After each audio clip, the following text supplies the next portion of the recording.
कि माता रमाबाई का त्याग और बलिदान सोचती हूँ और बाबा साहब का त्याग बलिदान संघर्ष सोचती हूँ। मुझको चैन से सही बताऊं नींद नहीं आती है। और साहब लोग आपके बीच में बैठे हैं, पूछिए इन लोगों को तंज करती रहती हूँ। साहब कल वहां चलना है, परसों वहां चलना है और आप लोगों को चुपचाप नहीं बैठना है। अच्छा बताइए मेरे सम्मानित साथियों, ये अकेला मेरा भारत देश है? अकेले मेरा सम्मान जाएगा? बोलिए, सिर्फ हमारे बच्चे अनपढ़ कुपढ़ होंगे?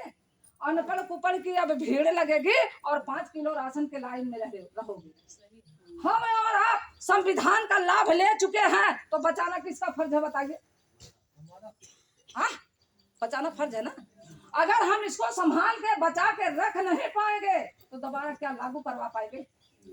बोलिए, कोई दूसरा डॉक्टर बी आर अम्बेडकर साहब जी आएंगे जो नए तरीके से संविधान को लिखेंगे?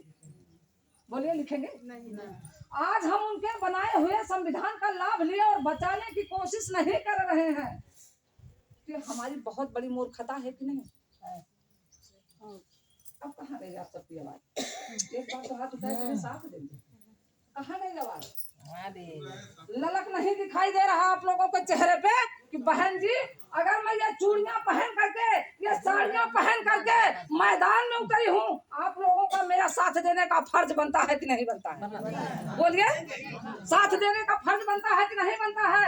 मेरे पीछे आप लोग खड़े रहेंगे तो मेरी हिम्मत मजबूत होगी कि नहीं होगी?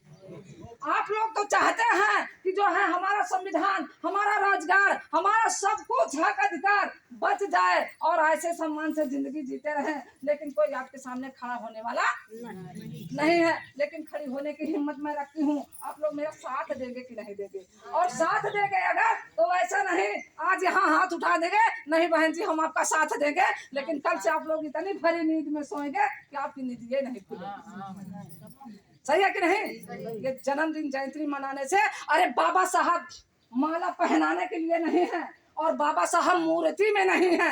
आप लोगों को बड़ा खराब लगेगा।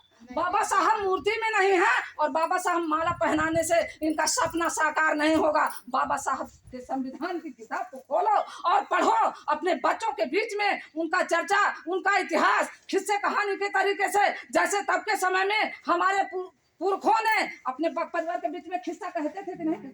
बोलिए, किस्सा सुनाते थे कि नहीं सुनाते थे? ठीक उसी प्रकार आप लोग अपने बच्चों को सुनाएगी। जो महिला हमारी पढ़ी लिखी नहीं है वो अपने बच्चों को पढ़ा रही हैं। अपने बच्चों से जानने की कोशिश करिए और संविधान को बचाने के लिए अपनी पूरी ताकत लगा दो, नहीं तो उनके अंधविश्वास के गुलाम सबसे पहले हम बनेंगे, उनका शिकार सबसे पहले हम और आप बनेंगे। इनकी तो बात छोड़ दो, इनको जब कष्ट होगी ये निकल जाएंगे परदेश और हम यहाँ पे एक एक कंकड़ी चुन करके अपने घर को बनाए हैं, अपने बच्चे को पैदा किए हैं, उनको इतनी आसानी से हम आप छोड़ पाएंगे?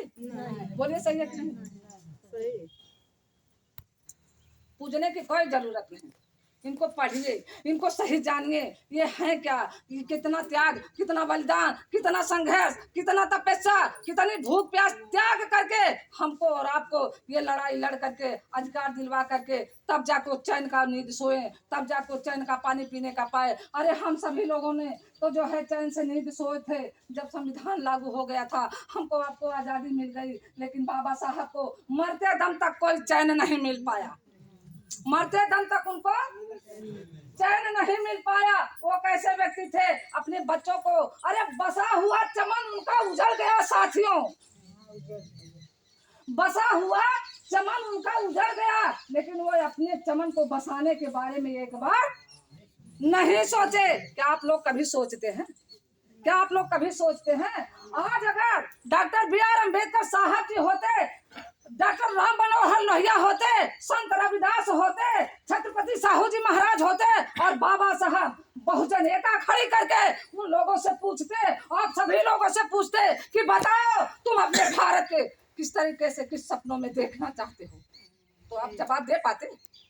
जब इसका लाभ ले रहे हैं जवाब दे पाते? नहीं दे पाते। लेकिन आप लोगों को ये सोचना पड़ेगा और हमारे कंधे से कंधा मिला करके हमारे साथ चलना पड़ेगा। तब क्या करोगे साथ में? नहीं चलोगे। यहाँ कहना आसान है लेकिन साथ रहना बहुत मुश्किल है, क्योंकि हमारे साथ आप लोग आवाज देते रहिए। ये हमारी बहनें जब आप लोग साथ देंगे ये हमारी बहनों के अंदर हिम्मत पैदा होगी।